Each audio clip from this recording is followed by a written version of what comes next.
Assalamualaikum warahmatullahi wabarakatuh. Alhamdulillah, wassalatu wassalamu ala rasulillah Muhammadin ibn Abdullah ma ba'du. Alhamdulillahirrahmanirrahim, pada siang hari ini kita dapat berjumpa di dalam diskusi webinar mendiskusikan buku terbaru saudara kita, saudara Miswari, yang berjudul Teologi Terakhir. Saya berkenalan dengan saudara Miswari ini sekitar tahun 2016 ya. Itu saya, Prof. Arskal dan Marzi Afriko sedang dalam suatu kegiatan melakukan penelitian lapangan ya, tentang penelitian kami yang berkaitan dengan mayoritas dan minoritas di Aceh. Nah, setelah kemudian saya bertemu dengan beliau saat itu bersama saudara Alkaf, kemudian saudara Noviandi dan sebagainya di Langsa. Nah, sekitar 2 minggu yang lalu saya mendapatkan kiriman buku Teologi Terakhir saudara Miswari ini. Beliau mengirimkan ini dan saya berterima kasih. Sebelumnya saya sudah mempunyai buku yang lain, di antaranya adalah Tasawuf Terakhir dan juga sebenarnya Filsafat Terakhir, tetapi saya cari-cari entah terselip di mana. Dengan senang hati saya menerima buku itu dan minggu lalu saya dikontak oleh saudara Miswari untuk mendiskusikan buku ini dan dengan serta-merta ya saya sanggupi ya. Karena memang buku ini adalah buku monumental ya, di samping 3 buku lain yang mempunyai trademark yang sama, yaitu terakhir, filsafat terakhir, tasawuf terakhir, dan sekarang ini adalah teologi terakhir. Di tangan saudara Miswari semuanya menjadi terakhir. Ya, Miswari adalah seorang intelektual muda Aceh yang sangat produktif. Sudah lebih sekitar 10 buku ya yang beliau tulis dan puluhan ya, sekitar 50 tulisan lain dalam bentuk artikel jurnal dan ada cerpen juga dan ada puisi juga. Saya kira ini adalah luar biasa, seorang intelektual muda yang juga seorang sastrawan dan saya harus sebut juga seorang filosof. Sebenarnya saya tidak begitu yakin apakah saya nanti bisa membahas buku teologi terakhir ini dengan baik ya. Oleh karena itu saya tidak berpretensi untuk mengulas buku ini secara memuaskan ya. Saya hanya ingin meng-highlight beberapa hal saja yang saya anggap penting dan tentu saja kebetulan bisa saya baca karena tidak mungkin saya membaca keseluruhannya dalam waktu yang singkat. Pertama saya akan melihat posisi buku ini ya, di dalam literatur teologi di Islam ya, teologi Islam di Aceh. Saya melihat literatur teologi untuk kalam di Aceh ini kurang begitu mempunyai tempat ya. Tentu ada rujukan-rujukan kitab-kitab teologi yang itu ditulis oleh orang-orang dari luar Aceh yang dikaji di daya-daya dan juga menjadi textbook di perguruan tinggi. Dan namun sejauh pengamatan saya selintas, misalnya kalau saya ingin menempatkan tulisan ini di dalam literatur teologi di Aceh, saya harus menyebut Nuruddin Araniri yang juga disebut juga di dalam, dirujuk juga di dalam buku ini, misalnya At-Tibyan fi Ma'rifatil Adyan, Hujjatus Siddiq, Hiddatul Zindiq. Nah, tentu saja sebelumnya ada Samsudin Sumatrani dan Hamzah Fanusyiri yang lebih mengkaji atau menulis karya-karya tasawuf yang tentu saja juga itu di dalamnya ada karya-karya teologi juga atau pembahasan-pembahasan teologi secara tasawuf. Kemudian Rauf Asimkili, ada Subandul Mustafidin. Ya. Kemudian kalau kita melangkah kepada periode modern, di sana ada Abu Bakar Aceh yang menulis cukup banyak buku, tetapi saya lihat yang terkait dengan teologi, misalnya ada Ahlus Sunnah wal Jamaah, kemudian aliran Syiah di Nusantara, ilmu ketuhanan, Syiah rasionalisme dalam Islam, ya, dan juga saya masukkan juga Islam dan kemerdekaan beragama. Ya, kalau kita menggunakan term teologi itu secara umum. Ali Hashmi juga diantaranya menulis karya teologis, meskipun itu bukan spesialisasi beliau.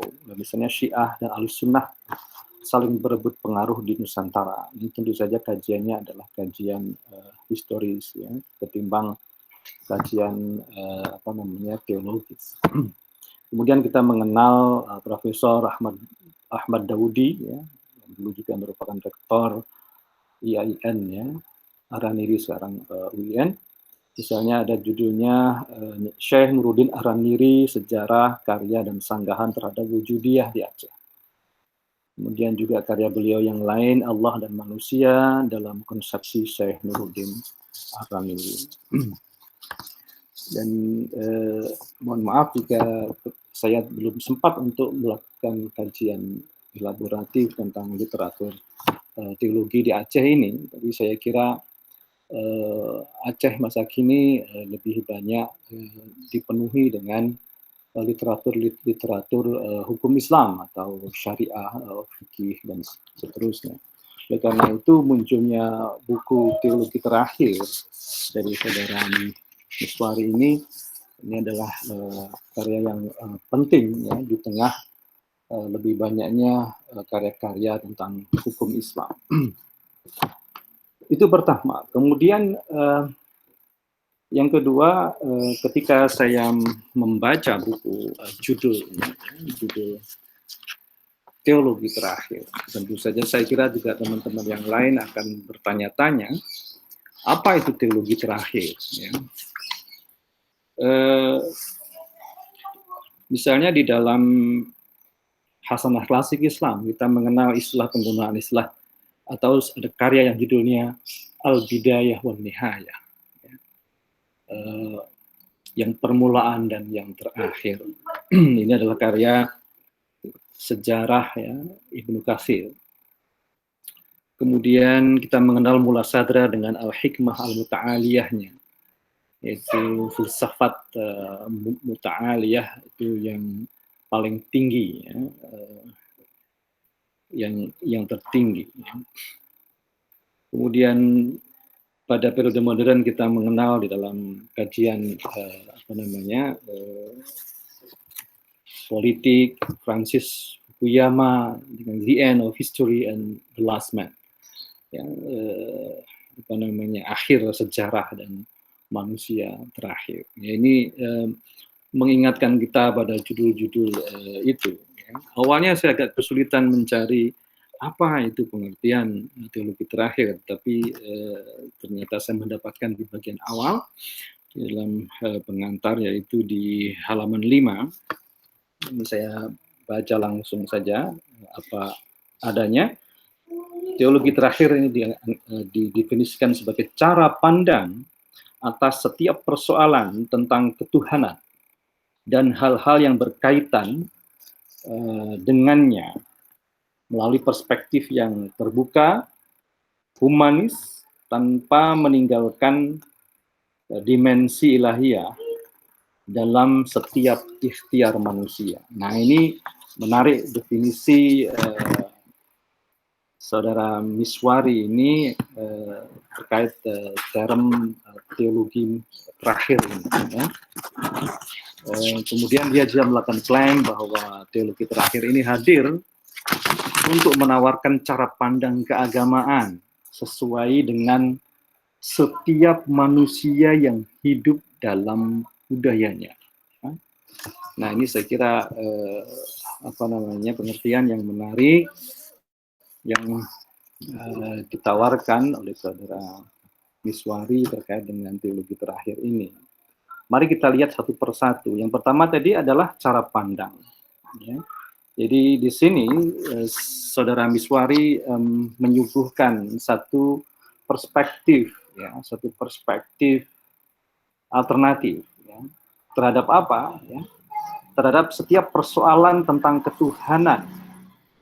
Ini mengingatkan saya pada definisi teologi, yaitu dari theos dan logos yang arti letter-nya adalah ilmu atau pengetahuan tentang ketuhanan. Ya. Oleh karena itu disebutnya di sini cara pandang terhadap setiap persoalan tentang ketuhanan, ya, dan hal-hal yang berkaitan dengannya. Tentunya di sini kembali kepada ketuhanan, ya, dan hal-hal yang berkaitan dengan ketuhanan. Nah, tapi tidak berhenti di situ, ya, tetapi ada lanjutannya, yaitu melalui perspektif yang terbuka. Ya, ini menarik. Jadi cara pandang itu terhadap persoalan ketuhanan dan hal-hal yang berkaitan dengannya itu dikaji melalui perspektif yang terbuka. Ya, ini nanti akan kita bisa lihat di dalam buku ini bagaimana Saudara Miswari ini sangat terbuka terhadap wacana-wacana baru yang berkembang di luar sana, ya, di dalam tradisi keilmuan bukan hanya Islam, ya, tetapi juga di dalam tradisi keilmuan agama lain, ya, dan juga dalam konteks keterbukaan ini dia juga terbuka terhadap pandangan Mu'tazilah misalnya atau Syiah misalnya, ya, dan juga dari peradaban lain yaitu Barat. Ya. Itu pertama, itu perspektif yang terbuka. Yang kedua adalah humanis. Ya. Kata humanis ini memang perlu ada penjelasan apa yang dimaksud, karena humanisme di Barat itu agak mempunyai makna atau disinonimkan atau dipergunakan untuk istilah lain dari ateisme, ya, meskipun ini debatable, ya. Tetapi misalnya di Belanda itu ada universitas humanistik yang itu sebenarnya dulu itu adalah universitas yang mengklaim membawa misi ateisme, ya, atau setidaknya non religion, ya. Nah, tetapi tentu saja bukan ini yang dimaksud oleh Saudara Miswari, yaitu lebih merupakan pandangan yang bertumpu pada nilai-nilai yang menjunjung martabat kemanusiaan. Nah, saya kira ini yang dia maksud.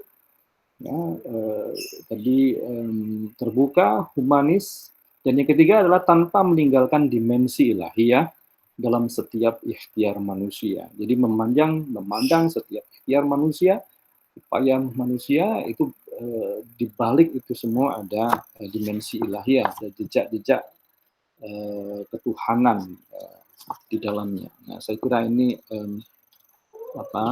menarik, ya, dan kemudian dia juga mengklaim bahwa teologi terakhir ini menawarkan cara pandang keagamaan sesuai dengan setiap manusia. Ini ada kata setiapnya di sini.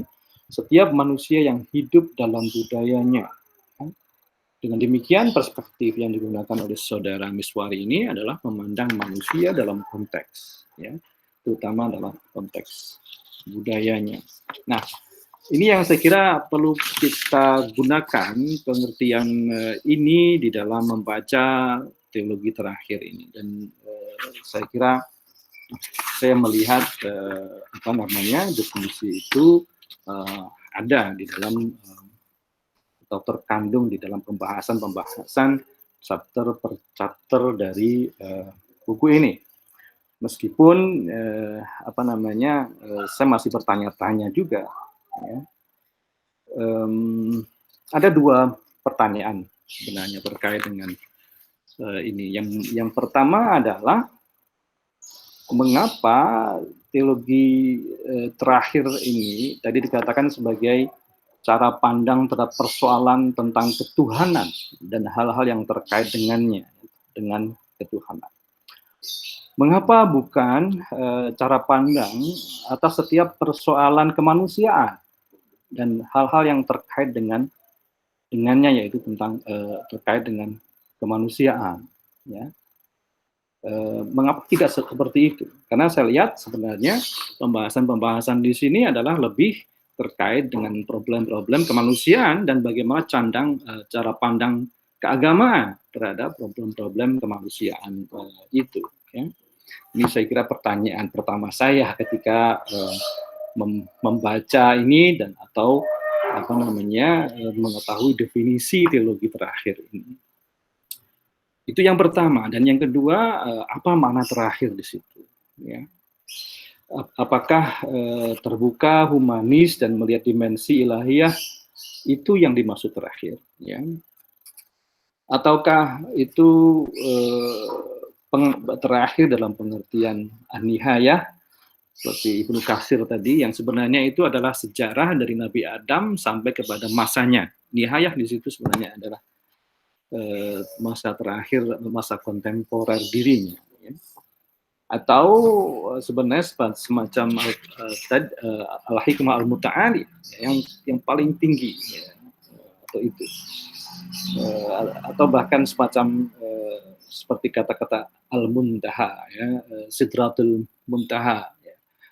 Pohon sidrah, pohon pencerahan yang paling tinggi, paling terakhir, paripurna, ya. Apakah itu maksud kata terakhir di dalam teologi terakhir ini? Nanti saya kira saudara Miswari bisa mengklarifikasi ini. Yang selanjutnya,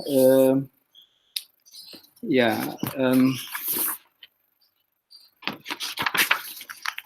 ketiga yaitu persembahan, ya, persembahan. Di dalam persembahan ini halaman awal, ya, ini menarik perhatian saya karena di situ yang di buku ini dipersembahkan kepada para pencerah bangsa, ya. Istilah pencerah bangsa saya kira ini menarik, bukan guru bangsa atau yang lain yang biasa kita dengar. Yang disebut sebagai pencerah bangsa itu pertama Soekarno, kemudian Khairil Anwar, Ahmad Wahid, Abdurrahman Wahid, Nurholis Majid, Jalaluddin Rahmat, Ahmad Syafi'i Ma'arif, M. Dawam Raharjo, Azum Mardi Azra, Gunawan Muhammad, dan M.H. Ainun Najib. Ya. Nah, ini menarik, ya, kalau kita lihat representasi tokoh-tokoh yang disebut di sini, ya. Soekarno itu adalah seorang Muslim nasionalis dan pemikir ideolog, ya, pemikir ideolog nasionalisme Indonesia, ya, perumus atau salah satu perumus Pancasila. Kemudian Khairil Anwar, ya, adalah seorang penyair yang juga seorang intelektual, ya, pembaru di dalam bidang sastra. Ahmad Wahid tentu saja kita mengenal dengan karya catatan hariannya itu, ya. Abdurrahman Wahid, Gus Dur ini sangat kita kenal ya sebagai seorang kiai, ulama yang juga pemikir dan juga mantan presiden, Nurholis Majid, apalagi ini beliau juga seorang intelektual Muslim, pengusung gerakan pembaruan Islam Indonesia ya tahun 70-an ke belakangnya. Kemudian Kang Jalal ya, tokoh bagian dari gerbang yang sama, tetapi kemudian lebih kemudian mengambil jalur Syiah. Kemudian Buya Syafi'i Ma'arif, ini seorang tokoh pembaru Islam yang masih hidup, semoga beliau diberi usia yang panjang dan bermanfaat. Dan kemudian Dawam Raharjo, Azumardi Azra, Gunawan Muhammad, seorang budayawan, sastrawan, dan saya kira saya juga harus mengatakan beliau seorang filosof juga, M.H. Najib, budayawan, sastrawan, intelektual. Nah, saya kira ini bisa menggambarkan siapa sebenarnya saudara Miswari ini itu sendiri. Dia juga seorang intelektual, seorang sastrawan juga, ya, dan saya kira dia, dan harus saya katakan dia seorang filosof juga, ya. Keempat, ya, yaitu terkait dengan kritisisme saudara Miswari. Saya kira saya hanya akan mengambil beberapa contoh saja dari kritisisme saudara Miswari ini. Tidak mungkin saya mendeskripsikan panjang lebar. Saya hanya memilih bagian yang pertama kritisisme, karena saya melihat saudara Miswari ini sangat kritis dalam melihat persoalan yang ada di sekitar kita. Yang pertama adalah kritik Araniri, kritik saudara Miswari terhadap Araniri. Ya. Ini menarik cara dia mengkritik, ya, di dalam bab 2 atau 3, karena tidak ada nomornya, ya. Kalau pendahuluan itu dianggap bab pertama, maka ini adalah bab ketiga, perbandingan agama dan teologi. Di situ saudara Miswari membaca teologi dan juga agama secara umum dari kacamata Araniri, ya. Ini menarik, terutama dari buku At-Tibyan fi Ma'rifatil Adyan dan Hujatus Siddiq Lidaf'iz Zindiq. Nah, tetapi dia menggunakan pembahasan tentang Araniri ini pertama untuk menjelaskan tentang teologi Islam klasik sebenarnya, ya. Di samping tentang agama Samawi dan juga Wad'i, ya. Tapi juga untuk menjelaskan firqah-firqah atau mazhab-mazhab teologis di dalam Islam. Dan tentu saja kritisisme dia yang keras sekali terhadap kelompok-kelompok tasawuf yang dianggapnya itu mulhid, ya, menyimpang dari Islam. Yang menarik di sini, meskipun dia menggunakan buku Tibyan dan juga Hujatus Siddiq, Araniri ini sebenarnya Miswari itu melakukan kritik juga, ya. Hampir selalu dia di paragraf terakhir dari setiap isu yang dikaji di dalam Tibyan ini, dia melontarkan kritik, ya, terhadap pandangan-pandangan Araniri. Contoh saja, misalnya ada halaman 64, ya, saudara Miswari mengutip atau saat Araniri membahas tentang kelompok Rafidhi, dan Araniri mengatakan bahwa Rafidhi ini dimunculkan oleh Yahudi yang masuk Islam dan mendukung Ali, ya. Nah, Araniri juga menyebut kelompok ini sebagai aliran yang paling jahat, ya. Ini pandangan yang sangat keras. Ya, tetapi kemudian setelah mengungkapkan pendapat Araniri, Miswari mempertanyakan atau memunculkan pertanyaan kritis. bahwa tidak dapat dipastikan apakah orang yang Yahudi yang masuk Islam yang mendukung Ali itu benar-benar berniat menghancurkan Islam atau memang benar-benar ingin menjadi Muslim. Yang jadi ini dia memproblematisasi ya, sebenarnya tentang orang Yahudi masuk Islam itu, karena saat itu kan banyak sekali orang Yahudi yang masuk Islam. Nah, yang dipersoalkan di sini adalah yang masuk Islam kemudian mendukung Ali, ya. Apakah itu benar-benar ingin menghancurkan Islam sebagaimana tuduhan Araniri, ataukah memang ingin menjadi Muslim yang baik gitu? Nah, mengenai pandangan-pandangan mereka yang banyak dipengaruhi, ini kutipan saya dari Miswari, oleh sistem teologi atau tradisi lainnya dari agama masa lalu, tidak bisa serta-merta dituduh sebagai niat menghancurkan Islam, ya. Karena memang banyak khazanah yang masuk ke dalam dunia Islam, diantaranya memang mengandung unsur positif. Ya. Jadi Miswari ingin mencoba memberikan balance bahwa tidak semua orang Yahudi masuk Islam itu kemudian ingin menghancurkan Islam itu. Ternyata karena banyak khazanah Islam itu sendiri, diantaranya mereka punya kontribusi juga terhadap khazanah Islam untuk unsur-unsur yang positif juga. Ini.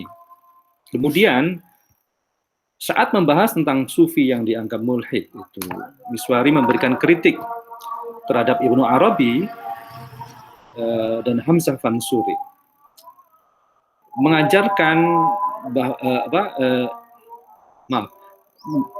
Miswari memberikan kritik terhadap Araniri, ya, bahwa Ibnu Arabi dan Hamzah Fansuri yang dikatakan, atau sebenarnya dia mengatakan bahwa wujud itu hanya satu, sementara makhluk adalah sebagai bayangan di dalam cermin, ya, seperti bayangan di dalam cermin. Nah, ini sebenarnya semacam Miswari memberikan sanggahan terhadap Araniri, ya, tentang wahdatul wujud, seakan-akan dua wujud yang berbeda, ya. Ini sebenarnya adalah satu wujud, ya. Yang lainnya seperti bayangan di dalam cermin. Dan juga pada halaman 82 Miswari juga mengatakan wujud pada zahirnya majemuk, ya, karena wujud sejatinya tidak dapat ditangkap oleh panca indera. Indra hanya mampu mengenal modus wujud melalui aksiden-aksiden wujud. Bukan berarti aksiden-aksiden yang terindera itu adalah wujud, melainkan hanya gejala yang mampu ditangkap indera. Wujud itu sendiri hanyalah satu, gitu, yaitu Allah, ya. Jadi ini cara Miswari melakukan kritik terhadap Araniri, ya, melalui bukunya yang dibahas, kemudian di akhir itu dia kasih komentar. Kemudian kritik Miswari yang selanjutnya yang saya kira menarik adalah kritik terhadap modernisme Islam. Dia mengatakan di halaman 125, lemahnya modernisme Islam belakangan karena pewaris modernisme Islam sebelumnya tidak memiliki pijakan ontologis dan epistemologis yang kuat dalam merumuskan argumentasinya. Umumnya, ini kritik yang sangat keras juga, umumnya para pengusung modernisme Islam itu berposisi sebagai catatan kaki, ya, catatan kaki dari kaum modernis Islam tingkat dunia, seperti Iqbal, Fadlur Rahman, Syed Hussein Nasr, Syed Naqib Alatas. Nah, ini sebenarnya memasukkan Syed Hussein Nasr di dalam kelompok modernis itu problematik juga, karena beliau lebih mengklaim dirinya sebagai seorang tradisionalis. Kemudian dia masih melanjutkan kritik dia terhadap modernisme Islam. Bahkan sebagian para pembaru Islam Indonesia hanya menjadi murid jauh dan pembaca setia buku-buku komentator pemikiran klasik seperti Anne-Marie Schimmel, Fritz Swan, William Chittick, Henry Korba dan Toshihiko Ishutsu, ya. Ini saya kira kritik yang sangat keras ya terhadap kaum modernis Islam yang dikatakan tidak mempunyai pijakan ontologis dan epistemologis yang jelas. Ya. Nah, ini saya kira persoalan yang sangat serius karena pemikiran itu mesti mempunyai pijakan ontologis dan epistemologis yang kuat. Dan kalau saya lihat di sini yang disebut sebagai kaum modernis ya itu ya cukup luas ya. Mereka yang kelompok-kelompok Muslim yang pembaruan yang ingin melakukan modernisasi terhadap Islam. Nah, bahkan kemudian mengatakan sebagai catatan kaki saja dari Iqbal, Fazlur Rahman, dan sebagainya tadi, dan bahkan dikatakan sebagai murid jauh ya, dan pembaca dari buku-buku komentator. Artinya buku-buku komentator itu bukan buku langsung ya, bukan buku-bukunya bukan buku primer, bukan langsung pada Ibnu Arabi misalnya, tetapi hanya membaca komentar-komentar atau analisis dari penulis-penulis lain. Ya. Sebutnya ada Shimel, ada Shuon, ada Citik, ada Korba, ada Isutsu itu. Kemudian kritik yang lain yaitu kritik terhadap pendidikan Islam modern. Ya. Ini saya harus kutip nih halaman 222. Dia mengatakan Islam tidak dapat dipelajari secara prima dimanapun kecuali di pondok tradisional. Minimal sekian tahun dimulai sejak dini untuk memahami kaidah dasar agama, baik pengetahuan maupun penjiwaannya. Lain dari itu sebenarnya yang dipelajari bukan agama, tetapi konsep-konsep agama. Hanya rasa-rasa agama. Ya, ini kata-kata rasa-rasa agama ini dibikin miring ya, italik. Artinya ini diberikan penekanan. Misalnya mereka mengatakan tegakkan syariat Islam. Pemerintah pusat harus berikan jalan syariat Islam. Ya. Masyarakat yang sangat cinta syariat Islam mendukung mereka, padahal syariat Islam yang dimaksud kaum modernis adalah syariat Islam yang tersistemasi dan terbingkai dalam prosedur administrasi dan kelembagaan pemerintah. Nah, ini sebenarnya kritik ini juga diarahkan kepada sistem syariatisasi di Aceh sendiri saat ini ya, saya kira ya, karena ini syariat Islam yang tersistemasi dan terbingkai dalam prosedur administrasi dan kelembagaan pemerintah. Dengan dalam hal lain sebenarnya Saudara Miswari ingin mengatakan bahwa syariat Islam di Aceh sebenarnya adalah syariat Islam yang dibingkai oleh yang lebih banyak formulasi oleh kaum modernis ini. Mohon koreksi jika salah saya dalam memahaminya. Kemudian ini juga masih terkait dengan ini, yaitu tentang pendidikan atau ilmu pengetahuan agama ya, yang disebut sebagai, dia menyebutnya sebagai ilmu pengetahuan agama. Di halaman 236 Saudara Miswari mengatakan bahaya besar bagi pengembangan jiwa manusia ketika ilmu pengetahuan agama dipertanggungjawabkan kepada negara. Seharusnya yang terjadi sebaliknya, negaralah yang mengabdi kepada pengetahuan. Dan apabila agama dikonstitusikan, jadi dikonstitusikan itu artinya berarti agama dijadikan konstitusi, itu semacam mengabdikan agama kepada negara. Ya.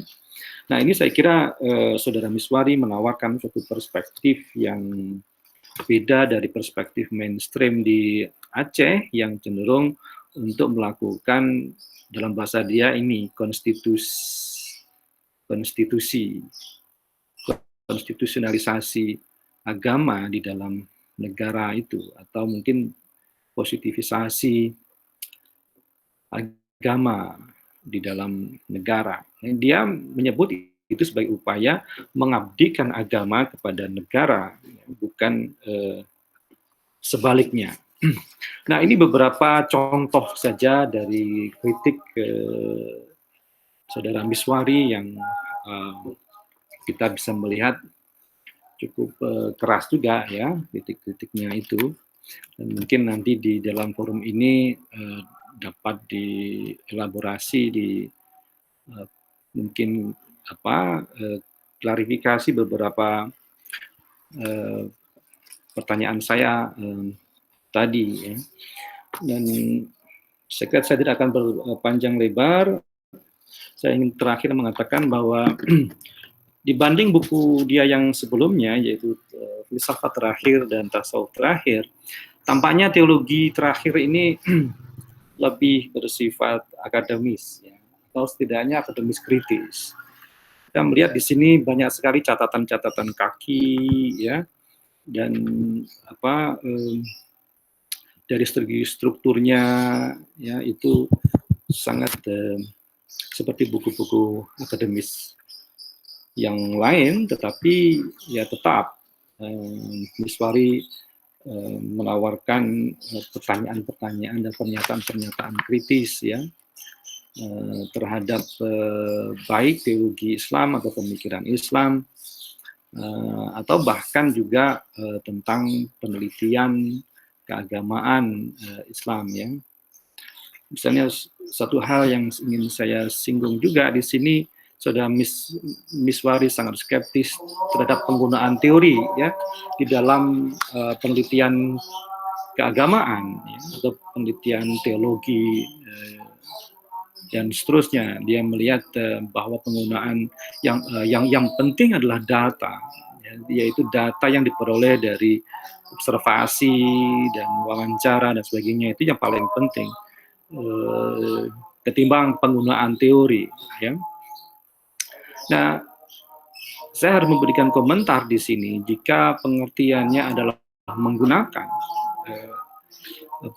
teori, itu bisa jadi saya bersepakat dengan Saudara Miswari ya, tetapi sebuah penelitian itu mestinya tidak berhenti pada penggunaan teori, tetapi harus melakukan teoritisasi ya, melakukan theorizing. Penelitian itu membangun sebuah teori atau teori building ya, meskipun bukan dalam pengertian grand theory ya, tetapi mesti menjelaskan memberikan penjelasan baru terhadap realitas itu, bahwa kemudian ada teori-teori yang dipinjam untuk menjelaskan itu bagian dari tradisi akademik itu sendiri, bagian dari tradisi keilmuan itu sendiri, di mana ulama-ulama Islam klasik pun juga selalu mendasarkan pada teori-teori yang dirumuskan oleh para ulama sebelumnya, tapi kemudian ya dalam konteks ini bagaimana seharusnya melakukan teoritisasi terhadap gejala keagamaan atau teologis yang diamati itu. Saya kira begitu beberapa komentar saya. Mohon maaf saya lupa memberikan penjelasan mengapa saya hanya mengirimkan video, karena saya harus mengantarkan anak saya sekitar jam 1 ini ke pondok ya, karena sebelumnya jadwalnya pagi hari ya, tapi ternyata dihubungi oleh Satgas Covid-nya bahwa anak saya jadwalnya jam 2 sampai jam 3. Nah, sehingga saya harus mengantar anak saya, sehingga saya mengatakan kepada Saudara Miswari bagaimana saya mengirimkan video dan beliau setuju ya.